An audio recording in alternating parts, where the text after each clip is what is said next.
اهلا بكم وحلقه جديده وضيف جديد، وخلينا نتكلم كوره مع الخبير الانجليزي ديف جونز. ديف هو لاعب سابق دولي بالمنتخب الانجليزي وبأندية كثيره انجليزيه زي نادي ايفرتون. هو ايضا مدير الفني الانجليزي الشهير اللي درب في انديه كثيره انجليزيه زي طبعا ساوثهامبتون وشيفلد. هو ايضا قاد ولفرهامبتون للصعود من الدوري الدرجه الاولى للدوري الممتاز وقادهم في الانجليش بريميرليج. بنرحب بضيفنا النهارده. ديف, how are you? I'm good, thank you. Nice to speak Today. We'll go straight to the questions, right? So, we've got the first question. How did you start your football career? Many years ago. I started playing at school, like most people in this country, and I moved on to a junior boys club, and then I got picked up by Liverpool. Funny enough, and I went through to Liverpool for just on 12 months, and then an Everton scout asked me would I go through to Everton. And being an Evertonian and all my family being Evertonians, I decided to go. And so I did. And I went there probably 14, 15 years of age and signed professional forms at 17. Brilliant. سألناه دلوقتي هو ازاي بدأ الكارير بتاعه او يعني مسيرته الكرويه. هو بيقول بدأ طبعا في المدرسه في سن صغير جدا، وبعدين بدأ في نادي صغير تاني، وبعدين راح ليفربول لعب 12. ده اول مره نعرف الموضوع ده. لعب سنه كامله هناك 12 شهر، وبعدين الكشافين بتوع ايفرتون شافوه، وطبعا هو عشان العيله بتاعته كلها من ايفرتون وكلهم بيشجعوا ايفرتون فانتقل لايفرتون ولعب هناك ومضى اول عقد احترافي ليه وهو عنده 17 سنه. You played in England and in Hong Kong where you won the double there. What was the difference? A standard of football. Of course, the English level was much higher, and I was basically going to Hong Kong as a lot older player, maybe coming to the end of my career.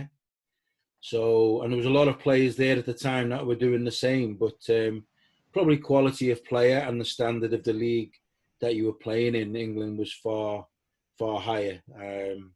And plus, you've got to remember that it's probably got about 150 years on them, really. So, no, the difference was quality of the league and quality of players that you were up against. سألناه دلوقتي ان هو راجل لاعب في انجلترا ولعب في هونج كونج. ايه الفرق بين الاثنين؟ فهو طبعا قال الستاندر هناك طبعا مختلفه، او يعني انجلترا حاجه وهونج كونج حاجه ثانيه في الكوره. بيقول انجلترا طبعا اعلى بكتير، وبيقول ان هو لما راح هونج كونج كان لعيب كبير، كان في نهايه مشواره يعني زي بيبطل زي ما بيقولوا، ومع ذلك طبعا فاز ببطولات وحاجات. بيقول يعني المقارنه هتبقى ظالمه لان طبعا انجلترا اعلى بكتير من هونج كونج. Alright. How did you find it when you played and managed at the same time? We saw that you've done it twice, I believe.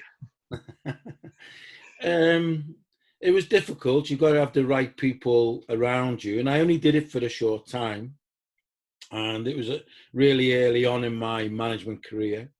But no, it can be difficult. So you've got to make sure that you have the right staff around you, because when you're on the pitch, you just completely think about being a player and not a manager or a coach. So you then have to rely on the people on the sidelines to see, because you are basically concentrating on being a player. سألناه دلوقتي راجل عنده تجربة فريدة ان هو لعب ودرب في ناديين مش نادي واحد، فبنقول له التجربة دي كانت عاملة ازاي؟ فبيقول هو اولا عملها لفترة قصيرة مش طويلة، وبيقول طبعا اهم حاجة في الموضوع ده عشان ينجح يكون عندك الناس المناسبين حواليك اللي يساعدوك، لان انت لما تكون لعيب في الملعب لازم ما تنساش ان انت لعيب، ما تفكرش ان انت كوتش اشتغل بس كلعيب. لازم يكون عندك اللي واقف بره تكون عندك ثقة فيه ان هو طبعا هياخد القرارات الصح، وهكذا لما تكون بره ما تنساش ان انت مدرب. Right. Being a defender have an impact on you as a coach? Yes, definitely. I knew as a defender where I didn't want to go when an attacker was coming up against me. So in my coaching career, I mainly worked with the attackers and my assistants worked with the defenders. Oh, okay. So, because being a defender, I knew where I didn't want to be when the team was attacking me. So it definitely benefited me that. But yeah, I would say that it definitely did benefit me, yeah. It gave you an advantage. سألناه دلوقتي ان هو كمدافع ولعب في مستويات عاليه، هل ده فرق معاه كمدرب؟ فبيقول طبعا فرق معاه جدا، لان هو كمدافع عارف ايه المواقف الصعبه على المدافعين، ايه المواقف اللي ما يحبش يتحط فيها، فكان بيحاول يحط خبرته كلها للفرقه بتاعته، والمساعد بتاعه كان بيشتغل على الناحيه الثانيه، انت اشتغل مع المهاجمين، اشتغل مع المدافعين، ايه المواقف اللي نحاول نحلها ازاي يعني. فطبعا حاجه مفيده جدا لما تكون انت لعيب سابق. وده السؤال اللي بعده، هنقول you believe that player fasting is one of the toughest challenges actually for any coach. Yes. I came across this many times in my managerial career, and I believe that sometimes you could sort of defer the fasting, but it was very difficult, and you had to monitor the player very carefully. And most of the time, the fasting came in pre-season, where it's the hottest, and you do need plenty of fluids and plenty of food. So yes, but I relied a lot on the player to tell me what his needs were, rather than me trying to tell him, because he was the one who had more knowledge than me. So I relied on my players to guide me through that, certainly when they were in the fasting process. Yes.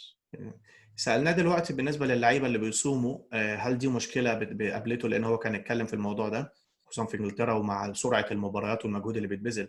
هو قال طبعا دي حاجة من أصعب الحاجات اللي واجهته، خصوصا في فترة الإعداد. بيقول إن درجة الحرارة بتبقى عالية، والماتشات اللي بتتلعب في الصيف طبعا بتبقى مشكلة كبيرة، لأن اللعيبة طبعا بيفقدوا مية كتير من العرق والحاجات دي. ولكن بيقول هو كان بيعتمد على اللعيبة، إن اللعيبة هي اللي تقول له، يبقى عندهم بينهم ثقة بين بعض، يقول له أنا حاسس أنا قادر، أنا مش قادر، وهو بياخد كلمته كثقة طبعا. Alright, you won LMA Manager of the Year in 1998. What does it mean to you to have your picture next to the likes of Alex Ferguson and Arsene Wenger, David Moyes? I mean, like, it's a great feeling, I'm sure. Yeah, it was when I just moved into the Premiership, so it was a fantastic achievement for me to be competing against, only another 19 managers, 20 managers in that league. So it was a great honour for me, and it just capped probably a really good period in my life as a coach, because I was basically, starting off, and to get it so early on was very, very nice. سألناه دلوقتي ايه شعوره، لان صورته هو موجوده، وراجل فاز بمدرب العام في سنه من السنين، فهو في قائمه الشرف جوه، صورته موجوده في الاتحاد الانجليزي جنب ناس زي ارسن فينجر، زي اليكس فيرجسون، زي ديفيد مويس، وطبعا عظمه كتير يعني. فبيقول ده طبعا كان شرف كبير، لان هو كان في بداياته التدريب، كان بيدرب قدام 19 مدرب تاني عظيم في الدوري الانجليزي، فلما كسبها دي كانت حاجه طبعا رهيبه بالنسبه له، طبعا خصوصا ان هو في بدايه مشواره وبينافس ناس عظام زي دول. We saw English teams in the last two Champions Leagues and Europa League. Before that, actually, Spanish team were just dominating the thing. So what the Spanish did before and what the English team started to add now to compete? I think it goes in cycles, to be honest, because it wasn't so long ago that probably English teams did rule Europe, and then I think they went through a transition of bringing in foreign coaches, foreign managers, a lot of foreign players. And now I think the English League has probably one of the best places to bring in European and foreign players. Yeah. And I think that's why all the clubs do so well now. There's such a wide variety, whether you be English, foreign, there's a good variety now, and I think that's basically why the English clubs are doing so well now, and all different training. The whole philosophy of the English game has changed right from the England setup, so I think they're all major parts of it, and also you learn.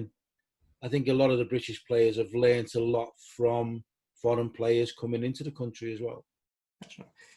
سألناه دلوقتي، احنا شفنا في الشامبيونز ليج واليوروبا ليج مؤخرا الأندية الإنجليزية بدأت تسيطر عليها، وكانوا هم زي يعني ليفربول السنة اللي فاتت وقبلهم طبعا كان النهائي بين ارسنال وتشيلسي في اليوروبا ليج. فايه اللي حصل؟ وقبل كده كان الانديه الاسبانيه مسيطره. فهو بيقول هو يعتقد الموضوع يعني هو بتلف، يعني هي حلقه عماله بتلف.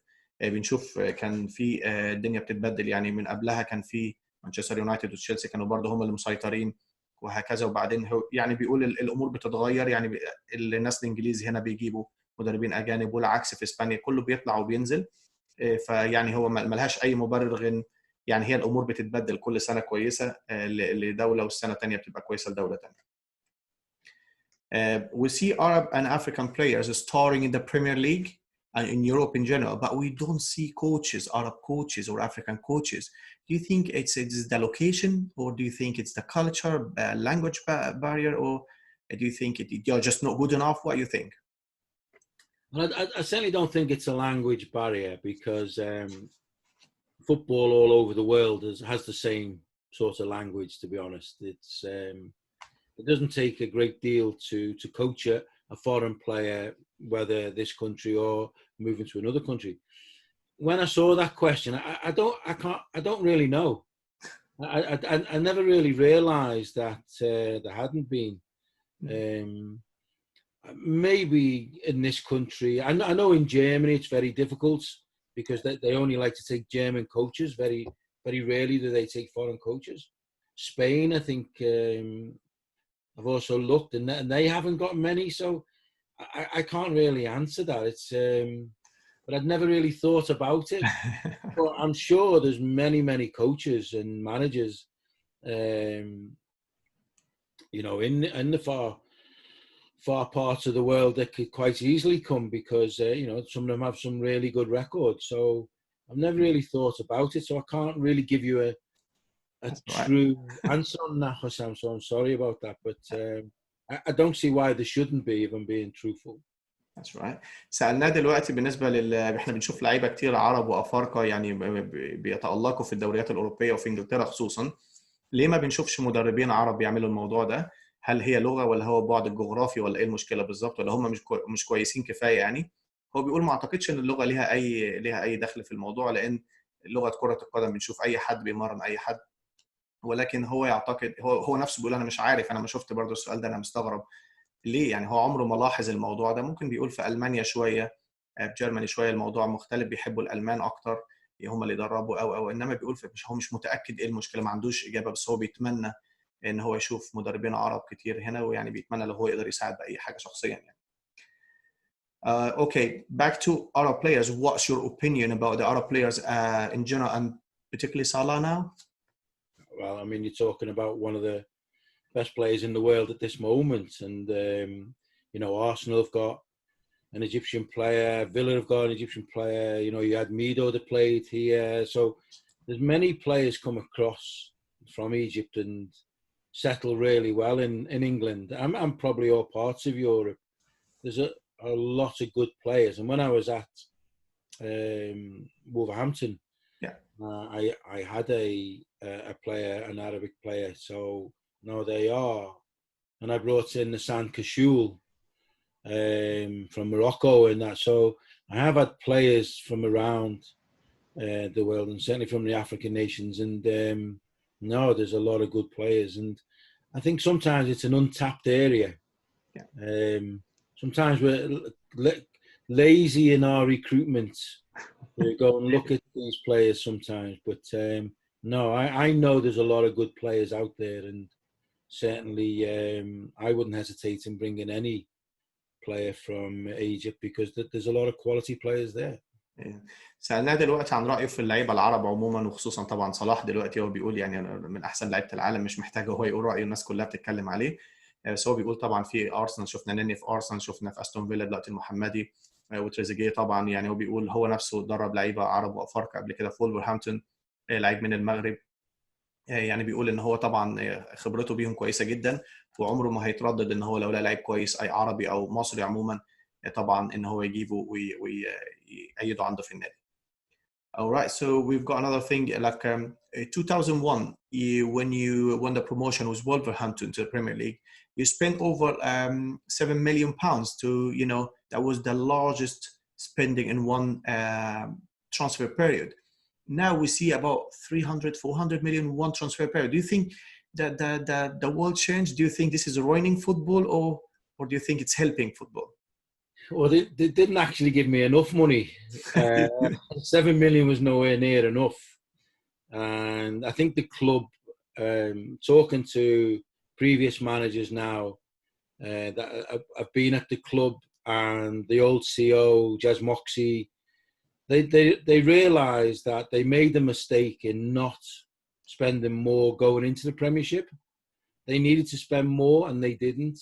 Okay. Unfortunately for me, the managers afterwards that got promoted, they benefited from the mistakes they made at my time going in. It was hard because in the Premiership at that time, certainly with the Arsenals and the Manchester Uniteds and Liverpools, they needed to spend probably 3 times what they actually gave me. And I think they learned from that mistake, to be honest. And now they're actually doing, fantastic, Wolves. So no complaints, but they didn't give me enough money, to be fair. That's right. سألناه دلوقتي بنقول له ان هو في 2001 لما كان صعد بولفرهامبتون للدوري الممتاز، كان عمل يعني كلاب سبيندنج ريكورد، يعني صرف المبلغ الاكبر للنادي في سوق انتقالات 7 مليون استرليني. ده كان رقم كبير. فبيقول لا، ده رقم مش كفايه خالص، وهو عشان كده الفريق اتهز جامد في الدوري. بيقول مقارنه بالانديه الثانيه طبعا كانوا بيصرفوا ملايين اكتر بكتير، وهم اتعلموا من الموضوع ده، ودلوقتي هم عاملين كويس. وولفرهامبتون في الدوري ماشيين كويس عشان اتعلموا من الموضوع ده، وطبعا بيصرفوا فلوس كفايه. We saw that the German league was the first to resume back now, but they're very known as strong, well organized. They plan ahead, but actually we saw lots of injuries, muscular injuries. Yeah. What do you think? Well, what went wrong? Well, as a manager, I've probably been very lucky in my career. As I said, you need good people around you. Yeah. So we always worked on preventative programs to stop. You can't stop an impact injury like a kick or a knock, but certainly a muscle strain, you can. You'll get the odd one, but you shouldn't get many during a season. It's if you prepare properly, prepare the players, certainly pre-preparation, you should stop a lot of the muscular injuries, as I said. But impact injuries, no, you can't. You can't stop them. But muscular, no, you can. I believe that if clubs are picking up lots of muscular injuries, then they're not doing something quite right.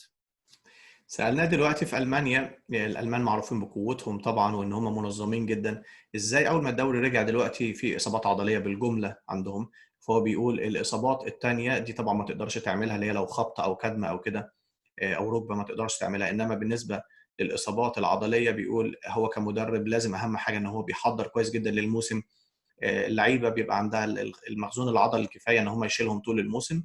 فبيقول لما تلاقي إصابات عضلية كتير تعرف إن على طول المدربين ما حضروش كفاية أو ما خدوش الوقت الكفاية إن هم يحضروا. The league is about to resume in Egypt. Now, the players still didn't get back to training, and what's your tips to keep them fit, and what to prevent? What do you need to do? It's a similar question to them. Yeah, I think when the pandemic stopped everybody from training, it didn't stop them from training at home. And most, certainly in the Premiership and the Championship, most players will have a bicycle or they'll have a treadmill. So, and you can still do lots of exercises in your garden and everything else. So I would think that, you're not going to get the match fitness, of course you're not, but you can certainly keep a level of fitness up. So no, it's possible. It takes a lot of hard work, and I know a lot of managers in this country have been onto players by Zoom, by Skype. Some of the fitness guys have got sessions going. So no, it's possible to do. You've just got to do it. You want your players kept in the best condition, and that's what you have to do. سألنا دلوقتي ان الدوري هيرجع في مصر تاني، واللعيبه يعني احنا خايفين برضو اللعيبه ما تبقاش جاهزه، ما اتمرنوش بقى لهم فتره طويله. النصايح بتاعته. وبيقول معظم اللعيبه، وبيتكلم على هنا طبعا، عندهم في البيت اللي هو يعني البايسكل او تريدميل، يعني الاجهزه بتاعه التمرين موجوده عندهم زي العجله او مثلا التريدميل اللي هم ممكن يجروا عليها في البيت. بيقول طبعا هو هنا في الدوري معظم الناس شغالين على بيمرنوا اونلاين، يعني بيقعدوا مع اللعيبه بتاعتهم بيشوفوهم بيعملوا ايه، ولازم يحافظوا على لياقتهم، عشان كده لما بيرجعوا بتلاقيهم كويسين وفي حاله كويسه. واعتقد ان ده الكيس هتبقى في مصر ان شاء الله. Alright, another thing, so that's from my own experience. When we used to play football, you know, the coaches used to tell us just to run and run and run at the beginning of the preseason, just for 3-4 weeks, you don't touch football. But here, after 3-4 days, say other player can take part, can play 30-40 minutes. What do you do different? It was painful, honestly. I don't want to give all my secrets away, but no. What normally happens is when a season finishes, the players are told probably to rest, probably for 4 weeks, do nothing, just holiday, just relax. Yeah. Then they have a program. We used to set a program probably 2 weeks before they were due to come back to full-time training, where they would have to do certain runs, certain exercises. So when they actually came back into the football club, you could basically go, as long as they adhered to it, and 99% did that. And we used to give them heart monitors, so the medical staff could check on their computers that they had done. I mean, God bless him, he died not so long ago, a player called Peter Whittingham. Oh. He put his heart monitor on his dog and let his dog run around the field to try and kid us that he was training, so he wasn't. So no, you have pre-programs before they come back.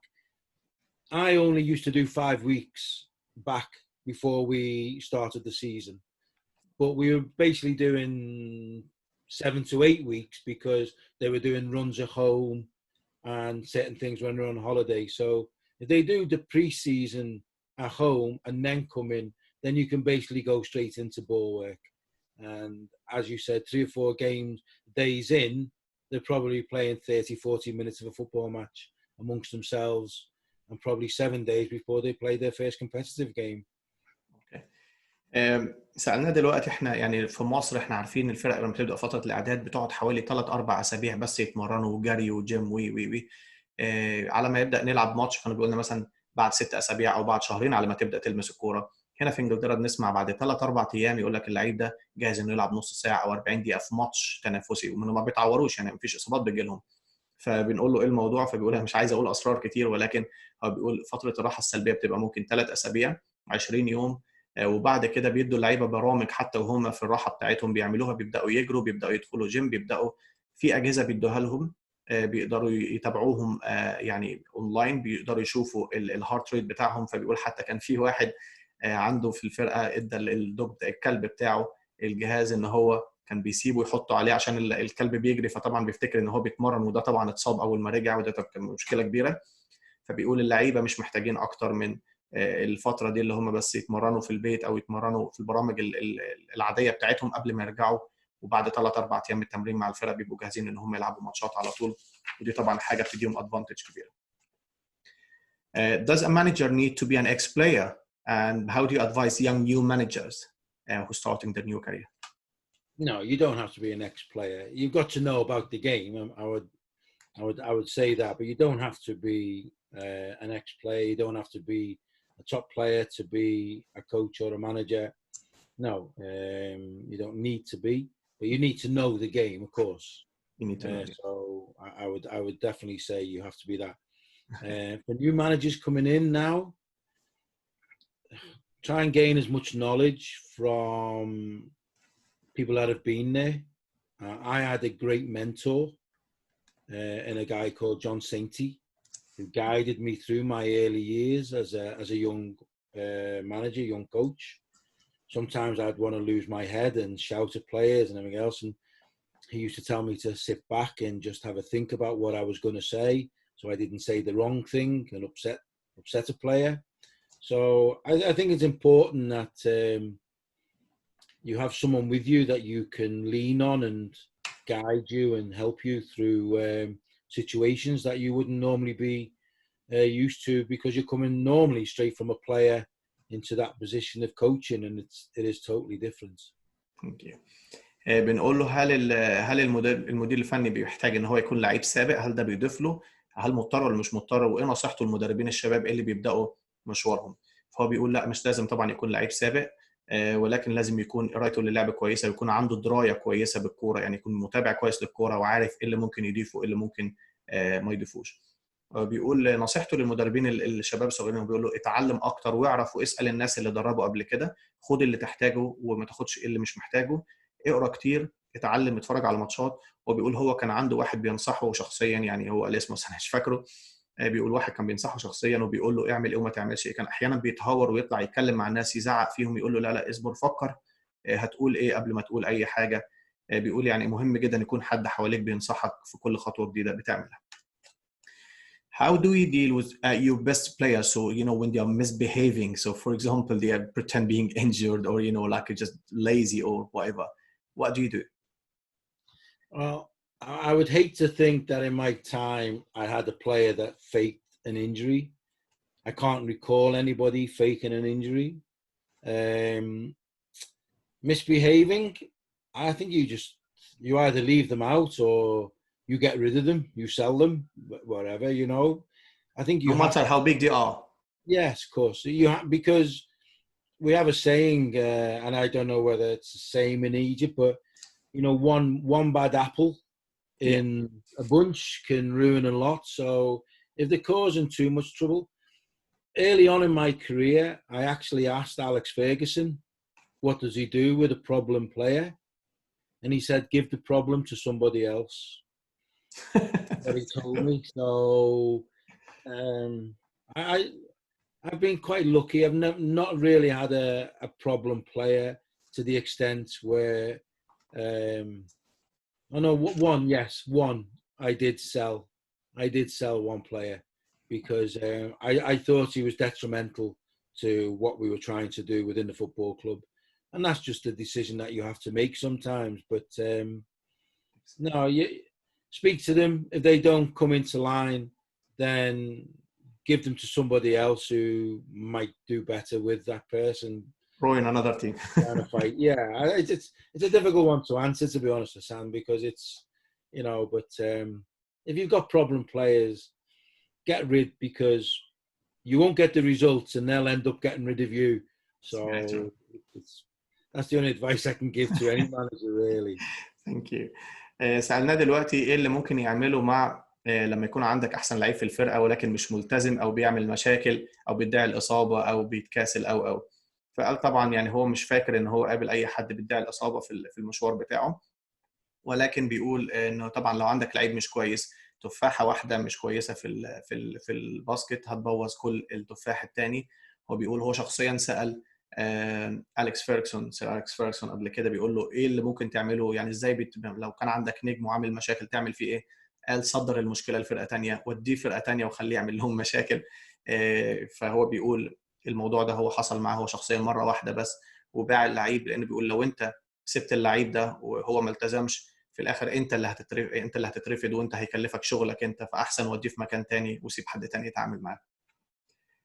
Do you get involved in your players' personal life to understand them more, or do you actually keep it professional just on the pitch? No, both. It's important that I used to do something where I get my secretary to find out, their wife's name, their children's name, their date of birth. So every birthday we would send them a card, because it's tough being a professional footballer because you sometimes forget about your home life.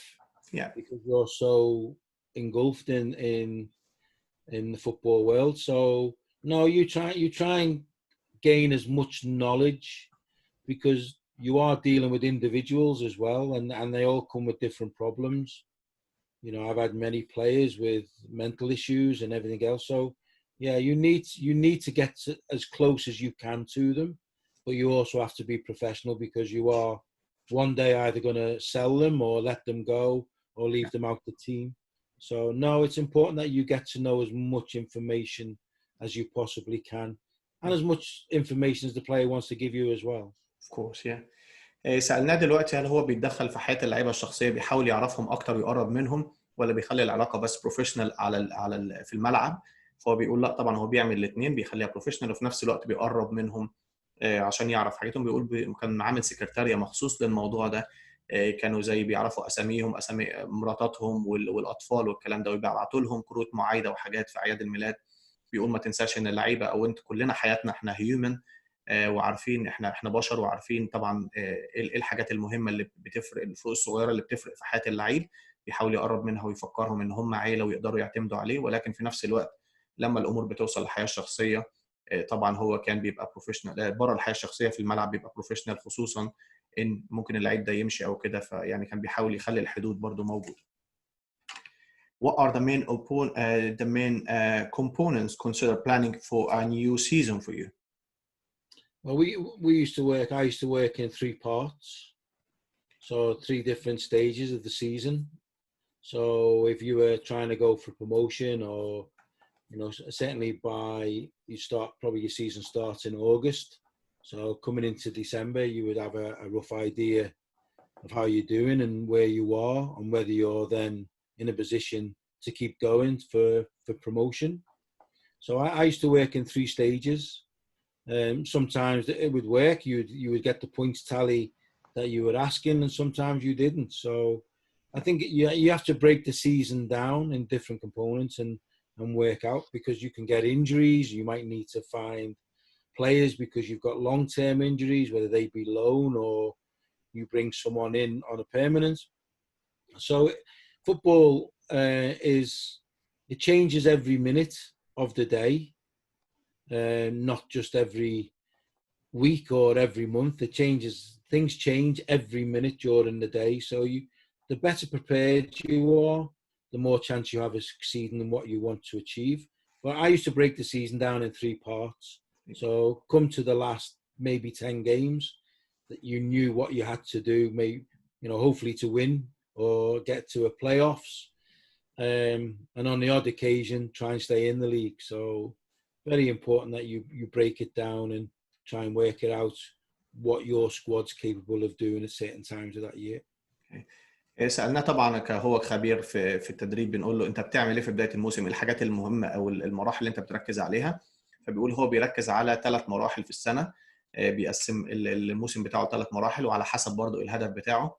لو هو بيلعب في الدوري اللي تحت وعايز يصعد، او لو هو بيلعب في الدوري الممتاز وعايز يقعد، او فبيقول المرحله الاولى طبعا بتبقى في بدايه الموسم، هو بيركز ان هو عايز يكسب اكتر عدد ماتشات.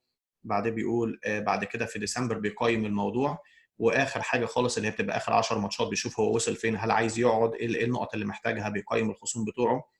في نفس الوقت هو بيقول في حاجات طبعا بتطلع بره ايده، زي مثلا اصابات طويله، اللعيبه بيبقى محتاج لعيبه ثانيه تعوضهم، او بيلاقي لعيبه ثانيه متاحه موجودين يعني بره الحسبان خالص، فدول طبعا بيجيبهم وطبعا بيضيفوا له او بياخدوا منه على حسب يعني. زي ما قلنا ال3 مراحل دول هم المراحل الاساسيه بتاعت، بس بيقولوا الكره بتتغير من يوم ويوم، احيانا بيتخطط حاجه وحاجه ثانيه خالص بتحصل يعني. How do you prepare for the important games? I mean, if finals or derby, or do you have any secrets you want to share with us? Again, preparation is very, very important. Whoever we were playing, we always used to try and watch 3 times.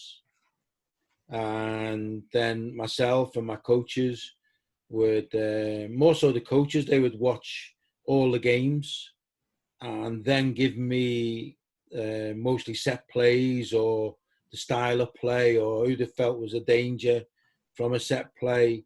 But I tended to try and get to see the team we were playing probably 3 times. If we were playing them at home, twice at home and maybe once away, and we were playing them away, vice versa, really. That's how I used to work it. A lot of time, as I said, preparation is the most important thing, yeah. And so you need to know who you're playing against, what style of play, what's their strengths, what's their weaknesses. So that I used to do it, but certainly minimum twice, but most of the time was 3 times. سألناه بيعمل ايه في الماتشات المهمة او الديربي مثلا، يعني الماتشات المهمة جدا، النهائيات، الكؤوس او الحاجات دي. فبيقول التحضير مهم جدا للمدرب. هو كان عنده فرقة مخصوصة بتعمل الحاجات دي، بيجمعوا له الماتشات المهمة اللي حصل فيها حاجات مختلفة، بيواتش الكور الثابتة او السيت بيسز، بيقرروا بيعملوا فيها ايه مصادر الخطورة، ايه اللعيبة المهمة عندهم والحاجات دي. بيقول طبعا الحاجات دي بتفرق جدا جدا جدا. بيقول عموما انت ممكن تتفرج عليهم 3 مرات. بيقول ولكن في يعني ممكن مرتين تتفرج على الماتشات ليهم، ولكن هو بيفضل يتفرج عليهم 3 ماتشات عشان يقيمهم بالطريقه الصحيحه. How do you deal with the festive period in England here? You know that around the Boxing Day and Christmas, you play every 3 days a game, and how do you deal with that?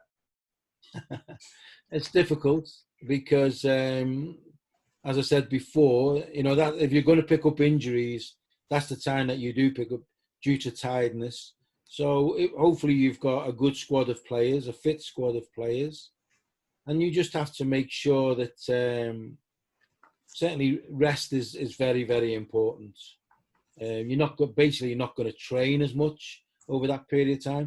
So rest and maybe, you know, baths and down the swimming pool and just trying to get as much energy back into the players as you possibly can. It is a difficult time, but it's an enjoyable time as well for the supporters. Of course. Because, you know, over the festive, you know, certainly around the Christmas time, it's a very, very important calendar month for you as a football club as well, because it can either make your season or it can break your season sometimes because of the number of games you're playing in a short space of time. سألناه دلوقتي بنقول له احنا عندكم فترة البوكسينج داي او الأعياد زي كريسماس وكده، بيضطروا يلعبوا كل يومين وكل 3 أيام، ضغط كبير جدا جدا. كان بيتعامل ازاي مع الموضوع ده في الأندية اللي دربها؟ بيقول ده أصعب فترة معروفة، ولو في إصابة في لاعب هيتصاب هو هيتصاب في الفترة دي. فكانوا بيحاولوا ان انت يكون عندك السكواد بتاعك يكون كبير، عندك لعيبة كتير متاحين، وطبعا لازم ان هم يقول الفترات الراحة تبقى كبيرة. بيقول ما بنتمرنش كتير في الفترة دي، بيبقى معظمها ماتشات بس، بيحاول يبقى فيه سباحه زي سويمنج بول، او مثلا يعني الحاجات اللي هي بتعمل ريكفري اسرع من كده. A comeback is very common in English football. You see teams like 4-0 and then you make it back. We don't see it anywhere else. What's the secret? How do you motivate that? How do you develop this mentality? I don't know. I think it's I think over here, you know, I remember being 3-0 down at half time and being booed off. Winning the game 4-3 and being carried off at full time. So Ends quickly. No, I think you've always got to have that belief that, and depending on who you play, if you're playing against Manchester City in the 3-0 up at half time, then you know it's going to be difficult. It's probably damage limitations then. Yeah. But the majority of the time, you've got to believe that you can get back into the game. Otherwise, what's the point of going out the second half? So, you know, I found that in Hong Kong when we were 2 or 3-0 up, teams just used to give up. And the team I played for, that happened quite a lot, you know, because I played for the top side, Seco. So, no, but in England, no, it does seem that nobody ever gives up in any competition, whether it be league or cups. سألناه دلوقتي في الدوري هنا في انجلترا في موضوع الكومباك او اللي هو العوده في النتيجه، يعني تلاقي الفرقه خسرانه 3 أو 4 وبينزلوا الشوط الثاني ماتش جديد خالص وبيعوضوا يعني ايه اللي بيحصل وايه السر هنا؟ فهو بيقول يعني مثلا هم لعب في هونج كونج، كان هو بيلعب في الفرقه التوب هناك، كانوا بيكسبوا اول ما يبقى 2-0 خلاص الماتش انتهى، الفرقه اللي قدامهم بتستسلم بترجع ورا، مش عايزين النتيجه توسع يعني زي ما بيقولوا. انما هنا في انجلترا بيقول الموضوع هو ملوش تفسير، هو الفرق كده، العقليه عندهم كده. انت بتنزل بتبقى خسران 3-0، الفرق الجمهور بتاعك ممكن يصفر عليك، بتنزل الشوط الثاني تكسب 4 بيسقفوا لك. فبيقول الموضوع يعني مختلف هنا شويه، ولكن طبعا على حسب برضه انت بتلاعب مين، يعني العقليه بتاعت اللعيبه، ان انت لما تكون خسران 3-0 وتلعب قدام مانشستر سيتي، يعني بيقول لك دي شويه هتبقى غريبه شويه، هتنزل هتعمل ايه؟ يفضلوا ماسكين الكوره ومش هيدوا لك فرصه ان انت ترجع. بس عموما العقليه هنا ممتازه يعني. All right, that's we've got a question from David Hobson. Just say hi. When you receive information regarding your opponent that you are going to play, what information do you think is most important in a scouting report? And do you require a long, detailed report, or just a report highlighting your personal preferences? And if so, what are they? Well, the way I work, my coaches got the long report, and then they would break it down into the short report for me, because I felt probably the system they play, what set plays they do, and just whether they have a certain way of playing or whatever. That's all I need. I needed to know the basics of it. Yeah. And my coaches used to analyze the full dossier. It would be probably about 4 to 5 pages, but I would only get to see the first page, which I always felt was the important one for me. Otherwise, why do I employ my coaches? So let them work. No, but yeah, you do need to have an idea of the opponents that you're playing. In this country, because there's so much football on TV now, yeah, you basically get to see the majority of the teams that you're going to play well in advance anyway, and you know most of the things. It's just basically whether they do something different. They have a different set play or whatever. For me, as the main coach, but the rest of the lads used to read a lot of the dossiers on the individual players and everything else. But for me personally, I just used to get the base, what I saw as being the danger points more than anything. كان عندنا سؤال هنا من ديفيد هوبسون، كان بيقول ايه يعني ايه المعلومات اللي هو بيحتاجها في التقارير بتاعته عشان المنافسين لما بيعملوا تحليل اداء المنافسين، ايه المعلومات اللي بيحتاجها؟ هل بيحتاج تقرير طويل مفصل ولا ايه بيحتاج يعني حاجات بسيطة جدا؟ ولو حاجات بسيطة ايه هي؟ فهو بيقول المساعدين بتوعه طبعا كانوا بيحللوا الحاجات دي قبل الماتشات، بيعملوا تقارير طويلة حوالي 4-5 صفح ممكن، وهو بالنسبة له بس بيبص على الحاجات بيحللوها له، يقللوها جدا ليه عشان في الاخر يلاقي بس 2-3 يعرف. بيقول اللي بيهتم بيه هو بس الحاجات البسيطه، هم بيعملوا حاجه مختلفه ولا لا، مثلا كور ثابته مختلفه، في لعيب مميز المفروض يعمل حسابه عليه ولا لا. بيقول طبعا ليه هو محتاج بقيه الكوتشنج ستاف معاه لو هم مش هيعملوا الحاجات دي، هو بيعمل حاجات بس المهمه يعني. What's your favorite formation? That's the last question. What's your favorite formation and why? I like teams to attack. So I love playing with wingers if possible, certainly wide players, or certainly players that can get forward and attack. Everybody, they'll talk about 4-4-2 or 4-4-1-1. I mean, the systems change as soon as the ball starts rolling, but I used to like playing an attacking team most of the time. You might come up against a really top quality side where you've got to prepare and make sure that you're not overwhelmed. But I always believed the best form of defense was to attack. And so I like playing certainly with wingers and people that can get a midfield player, they can get forward, and full backs. So if you said a system, it'd probably be 4-4-2-2 or 4-4-1-1, something like that it would be, I would think. You try to use every tool, every player to attack. I think you have to, because once the ball starts to roll, systems change, and also the opposition can dictate how you need to play. Sometimes you might just need 3 at the back, or the 4. So it'll all depend who you're playing and what players you have in your club to suit the best system that you want to play as well. سألناه دلوقتي ايه افضل طريقة لعب هو بيحب يفضلها وبيحب يلعب بيها وليه. فهو بيقول عموما هي 4-4-2 او 4-4-1، ولكن هو عموما بيحب الهجوم وبيحب الأجنحة، وبيحب يستخدم كل لعيب في الملعب يهاجم، يعني حتى باكين الطرف لازم يزيدوا، اللعيبه اللي في نص الملعب بتندفع في الكرات العرضيه عشان يشوطوا. هو بيقول احيانا يعني هو عموما بيحب الهجوم، بيحب يستخدم أجنحة، ولكن احيانا الخصم بيجبرك على حاجه، بيجبرك على طريقه لعب معينه، واحيانا برضو اللعيبه المتاحه عندك بتجبرك على حاجه تانية خالص. بيقولوا طبعا اول ما احنا بنقول الخطه، بس اول ما الماتش يبدا بتلاقي نفسك بتعمل اللي بتعمله، يعني بتلاقي ممكن اللعيب ده موجود هنا واللعيب ده موجود هنا، بس بتحاول طبعا تحافظ على الشكل او الشيء بتاعك. David, well, thank you so much for your time today. It was really a pleasure. Thank you. Thank you very much. Thank you.